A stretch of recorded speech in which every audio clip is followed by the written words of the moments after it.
Hello students, good afternoon. देखिए students, अपना जो टॉपिक चल रहा था मानव में रासायनिक समन्वय, यानी हम अंतःस्रावी ग्रंथियों के बारे में पढ़ रहे थे और पिछली क्लास के अंदर हमने थायराइड ग्रंथि के बारे में विस्तार से पढ़ा था। आज हम जो अगली अंतःस्रावी ग्रंथि पढ़ रहे हैं वो है पैराथायरॉयड ग्रंथि। पैराथायरॉयड ग्रंथि।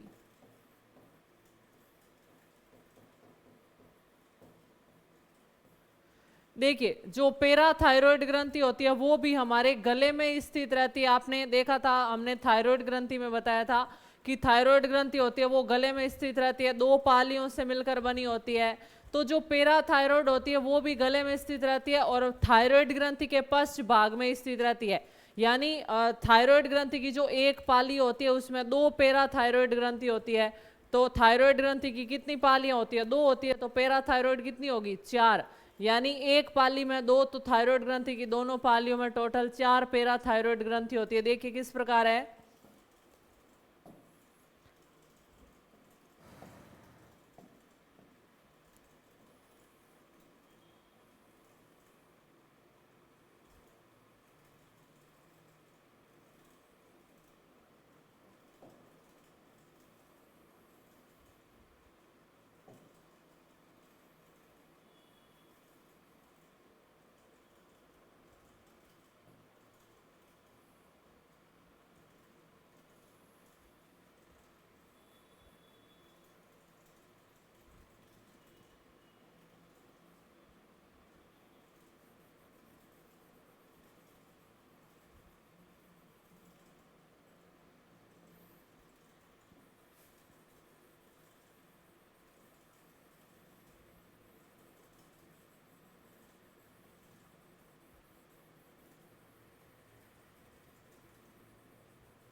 तो देखिए स्टूडेंट्स, जैसा कि आपको दिखाई दे रहा है, ये जो बीच में है ये है वो श्वास नली। और इस श्वास नली पर देखिए कुछ छल्ले पाए जाते हैं। जैसा कि आपको पता है, श्वास नली है वो छल्लों से मिलकर बनी होती है। और इस श्वास नली के दोनों तरफ उपस्थित रहती है थायराइड ग्रंथि, और थायराइड ग्रंथि के पश्च भाग में पाई जाती है पैराथायराइड ग्रंथि। ये है श्वास नली।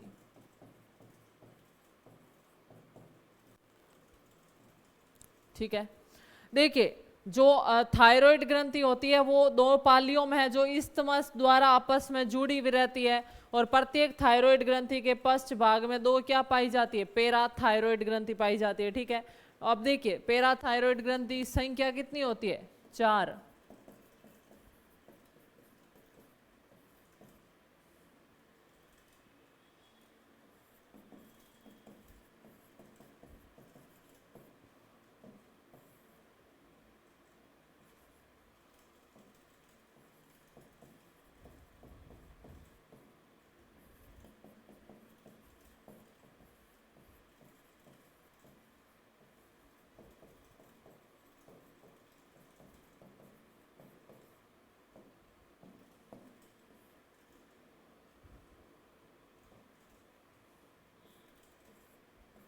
तो गले में थायराइड ग्रंथि के पश्च भाग में पैराथायराइड ग्रंथि पाई जाती है, और इनकी संख्या कितनी होती है, 4 होती है। इसके द्वारा जिस हार्मोन का निर्माण किया जाता है उसका नाम है पैराथार्मोन, स्रावित हार्मोन।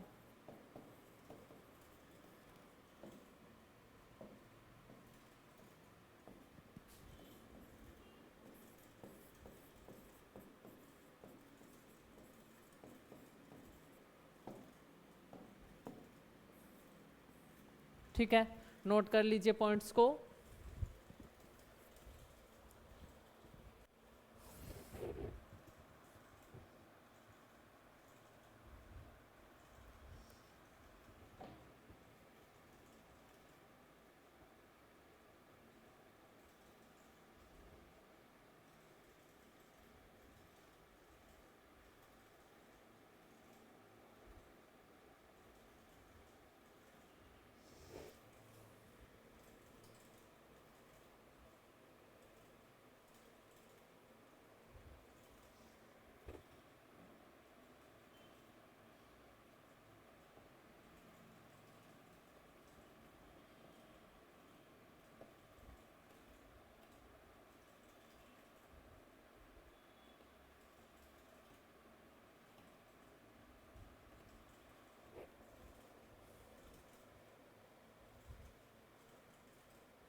तो देखिए स्टूडेंट्स, अब हम देखते हैं पैराथार्मोन हार्मोन के क्या कार्य है। ये हार्मोन है वो क्या काम करता है, वृक्क में से जो मूत्र के साथ ज्यादा अगर कैल्शियम जा रहा है तो ये पुनः अवशोषण को प्रेरित करता है।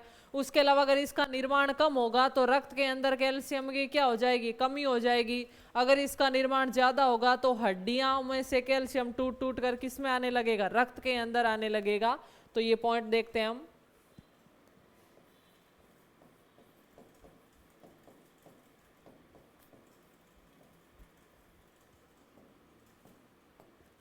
यह है हार्मोन,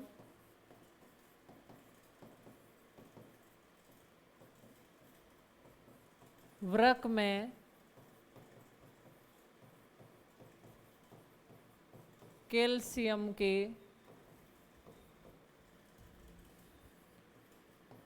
पुनरावशोषण को प्रेरित करता है।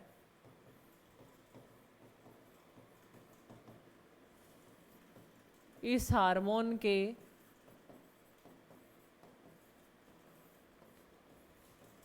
अल्प स्राव से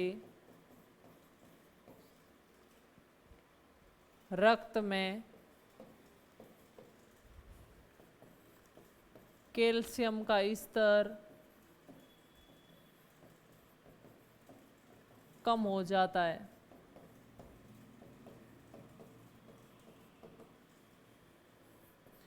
इस हार्मोन के अतिस्राव से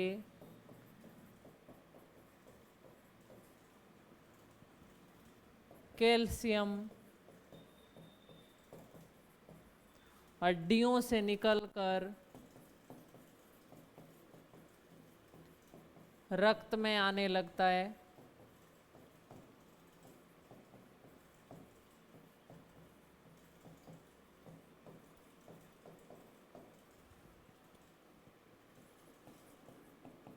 जिसके कारण हड्डियां कमजोर हो जाती है।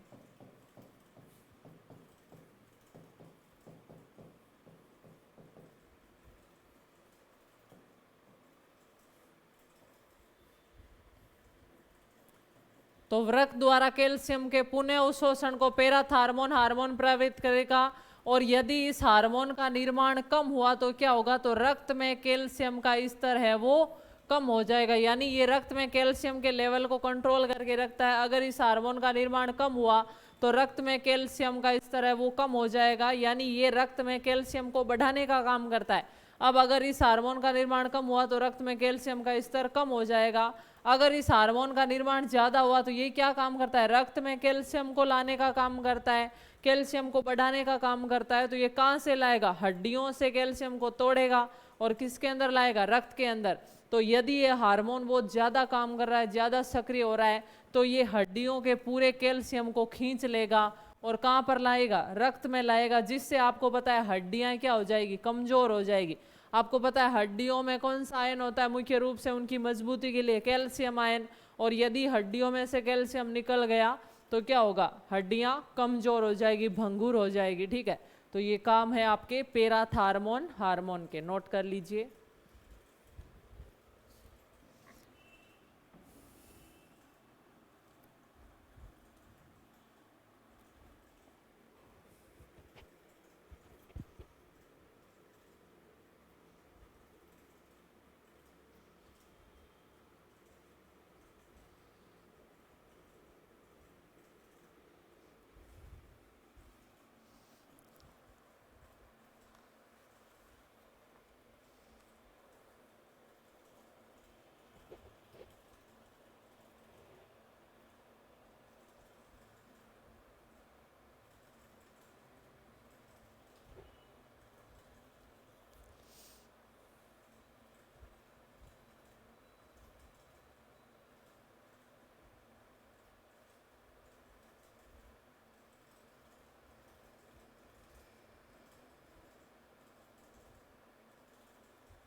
तो देखिए स्टूडेंट्स, अगली ग्रंथि हम पढ़ते हैं थाइमस ग्रंथि।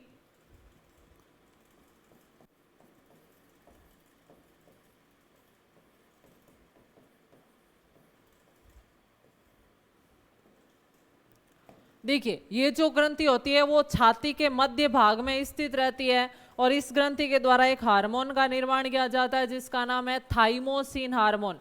ये हार्मोन हमारे शरीर में एंटीबॉडी का निर्माण करता है, यानी शरीर में इम्यूनिटी पावर को बनाता है, प्रतिरक्षा क्षमता को बनाए रखता है। इसलिए थाइमस ग्रंथि को प्रतिरक्षा तंत्र का महत्वपूर्ण अंग माना जाता है। आपको पता है एंटीबॉडी बनाने के लिए कुछ लिम्फोसाइट्स होती है, बी और टी लिम्फोसाइट। तो शरीर में टी लिम्फोसाइट जो एक प्रकार की WBC है, उनका निर्माण किसके द्वारा किया जाता है? थाइमस ग्रंथि के द्वारा किया जाता है। और वो जो टी लिम्फोसाइट है वो हमारे शरीर में एंटीबॉडी बनाती है, यानी जब भी कोई रोग कारक हमारे शरीर में प्रवेश कर गया तो टी लिम्फोसाइट उन रोगाणु को नष्ट कर देगी और शरीर की प्रतिरक्षा करती है। ठीक है, तो ये जो थाइमस ग्रंथि है इसलिए इसको प्रतिरक्षा का महत्वपूर्ण अंग माना गया है, क्योंकि इसके द्वारा जो हार्मोन निर्मित होगा थाइमोसिन, वो शरीर में एंटीबॉडी बनाने वाली टी लिम्फोसाइट का निर्माण करता है। ठीक है, तो इसमें देखिए पॉइंट, छाती के मध्य में स्थित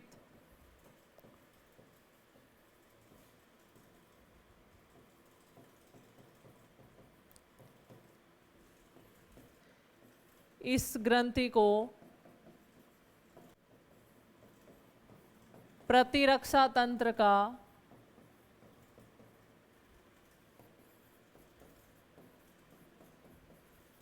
महत्वपूर्ण अंग तथा टी लिम्फोसाइट का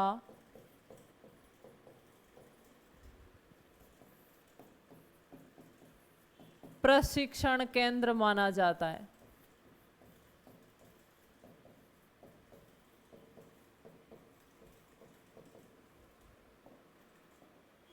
ठीक है, तो ये कहाँ उपस्थित रहती है? छाती के मध्य में स्थित रहती है और इस ग्रंथि को क्या बोला जाता है? प्रतिरक्षा तंत्र का महत्वपूर्ण अंग, यानी शरीर में प्रतिरक्षा बनाने वाला अंग। और उसके अलावा इसके द्वारा टी लिम्फोसाइट का निर्माण होता है, इसलिए इसे टी लिम्फोसाइट का प्रशिक्षण केंद्र भी बोला जाता है, ट्रेनिंग सेंटर। क्योंकि टी लिम्फोसाइट द्वारा एंटीबॉडी बनाने के लिए इसको सिखाया या प्रेरित किसके द्वारा किया जाएगा? थाइमस ग्रंथि के द्वारा। देखिए ये जो ग्रंथि है उम्र बढ़ने के साथ साथ इसका आकार, यानी यौनारंभ के पश्चात इसका आकार है वो धीरे धीरे कम होने लगेगा। जैसे जैसे उम्र बढ़ेगी साइज है वो कम होती जाएगी और वृद्धावस्था में या तो ये लगभग विलुप्त हो जाती है या बहुत छोटे आकार की रहती है। यही कारण है कि वृद्धावस्था के अंदर शरीर में इम्यूनिटी पावर कम हो जाती है, क्योंकि थाइमस ग्रंथि विलुप्त हो गई है या छोटे आकार की होगी है, तो टी लिम्फोसाइट कम बन रहे हैं और इसी के कारण जो वृद्ध लोग होते हैं, बुजुर्ग होते हैं, उनके अंदर प्रतिरक्षा कमजोर होती है और उनके अंदर जल्दी बीमारियां हो जाती है। तो देखिए इस ग्रंथि का आकार उम्र बढ़ने के साथ साथ कब? यौनारंभ के पश्चात। यौनारंभ तक तो इसका साइज बढ़ेगा, लेकिन जैसे ही किशोरावस्था यौनावस्था आ गई उसके बाद जैसे जैसे उम्र बढ़ेगी तो इसकी साइज है वो कम होती जाएगी। इस ग्रंथि का आकार उम्र बढ़ने के साथ साथ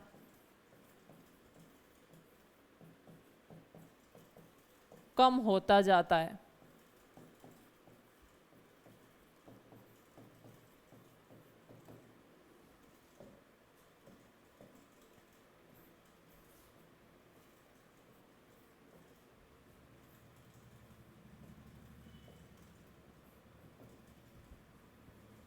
स्रावित हार्मोन कौन सा होगा? थाइमोसिन।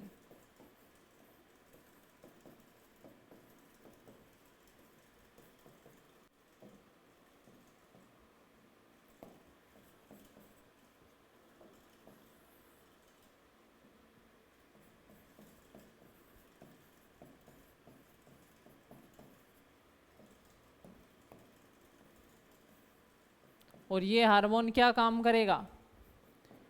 टी लिम्फोसाइट का निर्माण करता है ये।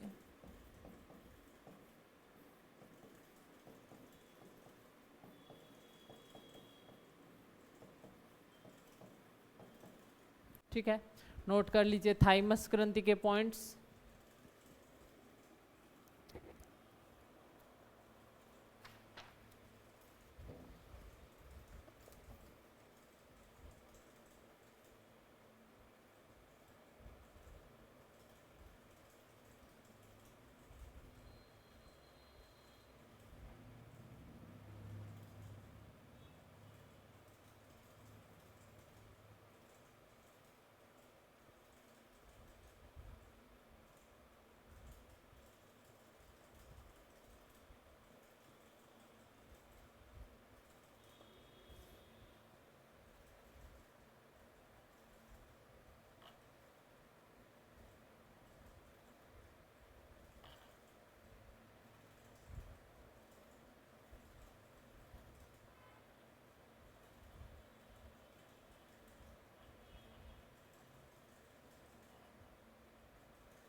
अब थाइमस ग्रंथि के बाद अगली ग्रंथि हम पढ़ते हैं पीनियल ग्रंथि।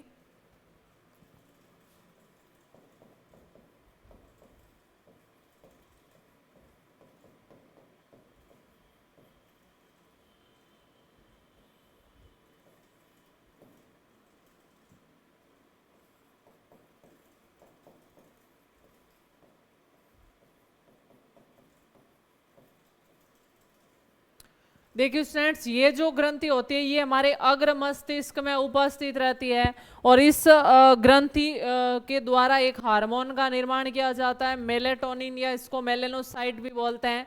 जो हार्मोन क्या करता है, ये हार्मोन हमारे शरीर के अंदर रंग निर्धारण, वर्ण के निर्धारण का कार्य करता है। और इस ग्रंथि को जैविक घड़ी या मनुष्य की तीसरी आंख भी बोला जाता है।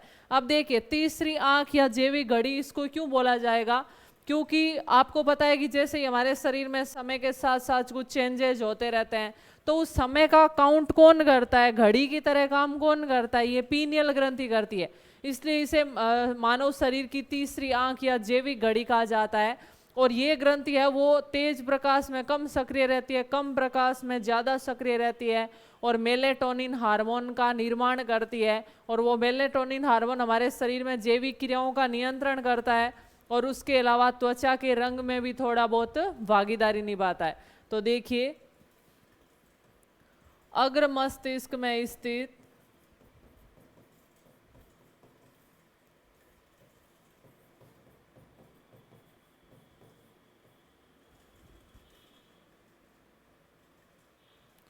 स्रावित हार्मोन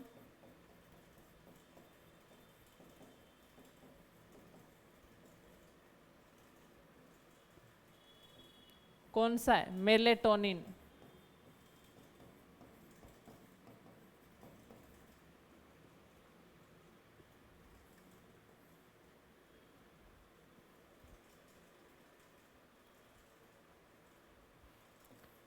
इस ग्रंथि को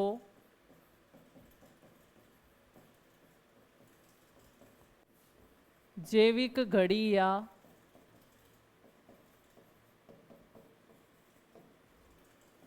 मनुष्य की तीसरी आंख कहते हैं।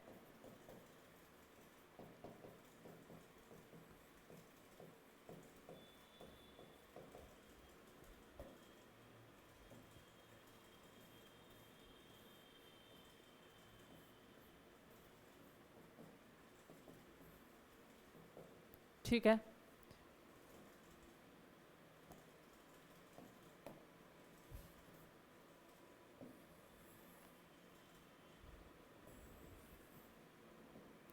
यह ग्रंथि तेज प्रकाश में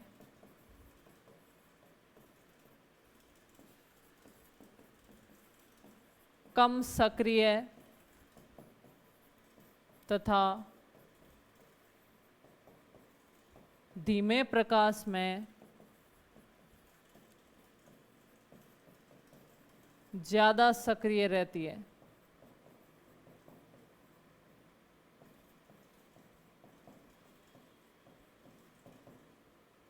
यही कारण है कि जो बालक है वो आंखों से कमजोर होते हैं, अंधे होते हैं, उनके अंदर यौनारंभ जल्दी हो जाता है। क्यों हो जाता है? क्योंकि पीनियल ग्रंथि द्वारा कम प्रकाश की उपस्थिति में ज्यादा मेलेटोनिन का स्राव किया जाता है और जिससे यौनारंभ है वो जल्दी शुरू हो जाती है। नोट कर लीजिए इन पॉइंट्स को।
तो ये हमने पीनियल ग्रंथि पढ़ी, हमने अंतःस्रावी ग्रंथियां कौन कौन सी पढ़ ली? पीयूष पढ़ ली, पीयूष ग्रंथि, उसके बाद थायराइड, पैराथायराइड, थाइमस ग्रंथि, ये पीनियल ग्रंथि। और अब जो अपन के लास्ट जो अंतःस्रावी ग्रंथि बचती है वो है अधिवृक्क ग्रंथि।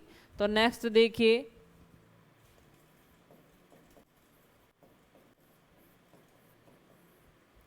अधिवृक्क ग्रंथि, या इसको बोला जाता है एड्रिनल ग्लैंड।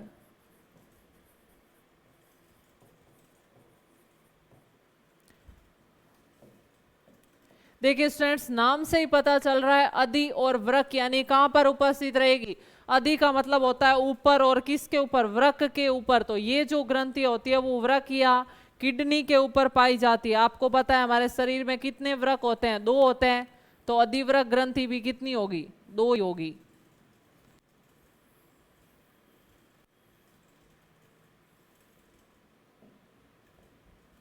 इस प्रकार प्रत्येक वृक्क के ऊपर एक एक क्या उपस्थित रहती है? अधिवृक्क ग्रंथि उपस्थित रहती है।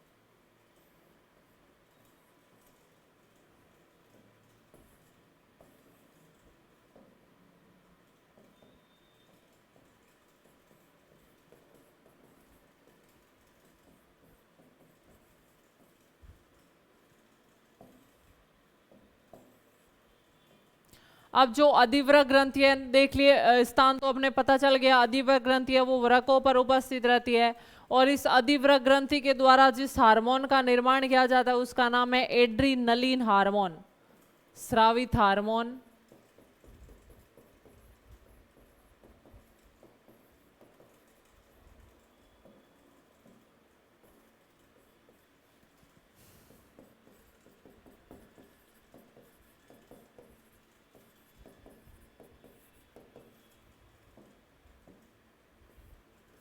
देखिए स्टूडेंट्स, जब हमारे शरीर के अंदर कोई आपातकालीन स्थिति हो, इमरजेंसी सिचुएशन हो, जैसे हमें डर लग रहा हो, हम भाग रहे हो, हम घबराए हुए हो उस टाइम, या हमें टेंशन हो उस टाइम, हमारे शरीर में क्या होता है, आपातकालीन स्थिति होती है।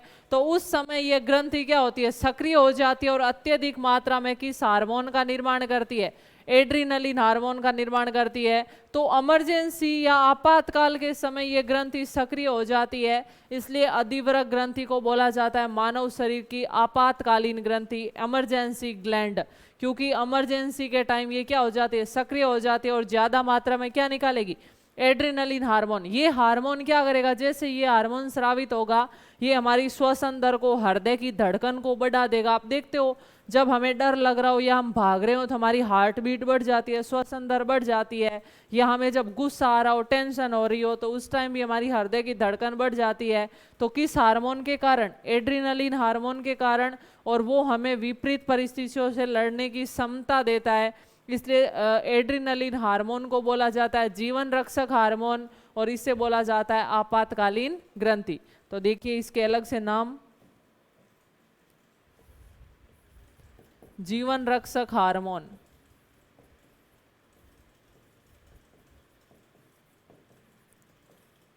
और अधिवृक्क ग्रंथि को बोलेंगे आपातकालीन ग्रंथि।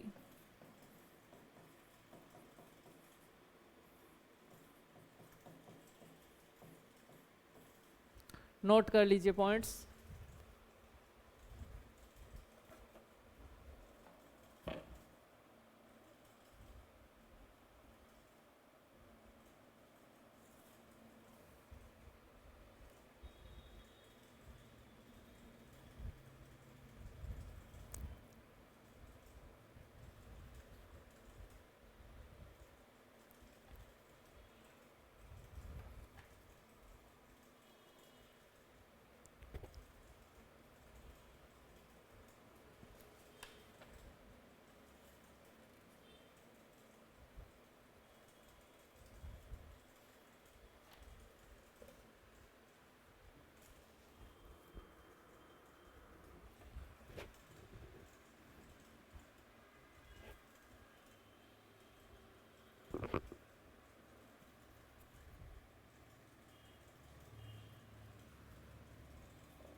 तो स्टूडेंट्स, अधिवृक्क ग्रंथि के कुछ पॉइंट और हम लिखते हैं अभी।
देखिए जो अधिवृक्क ग्रंथि है इसके दो भाग है, एक बाहरी भाग वल्कुट या कोर्टेक्स कहलाता है और आंतरिक भाग मेडुला या मध्यांश कहलाता है। इन दोनों भागों के द्वारा भी अलग अलग हार्मोनों का निर्माण किया जाएगा, जैसे ग्लूकोकॉर्टिकॉइड्स, मिनरलोकॉर्टिकॉइड्स, इन सब हार्मोनों का निर्माण होगा। उसके अलावा जो ये वल्कुट द्वारा होंगे ग्लूकोकॉर्टिकॉइड्स, मिनरलोकॉर्टिकॉइड्स के द्वारा, इन दोनों हार्मोनों का निर्माण वल्कुट के द्वारा होगा। जबकि मध्यांश वाले भाग के द्वारा एड्रिनलिन, नॉर एड्रिनलिन या एपिनेफ्रिन, नॉन एपिनेफ्रिन हार्मोन का निर्माण होगा। तो ये किन भागों के द्वारा किस हार्मोन का निर्माण होगा, कौन सा भाग क्या काम करेगा, वो सब हम अभी डिस्कस करेंगे। तो यहाँ तक आप नोट कर लीजिए पॉइंट्स को।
तो स्टूडेंट्स ये हमारे अधिवृक्क ग्रंथि के बारे में पॉइंट्स थे। अब अधिवृक्क ग्रंथि के जो भाग है कोर्टेक्स और मेडुला वाले, किस भाग से कौन सा हार्मोन स्रावित होगा, वो कौन सा कार्य करेगा, वो हम डिस्कस करेंगे नेक्स्ट क्लास के अंदर। तो यहाँ तक की थी अपनी क्लास, मिलते हैं नेक्स्ट क्लास के अंदर, तब तक के लिए थैंक यू सो मच।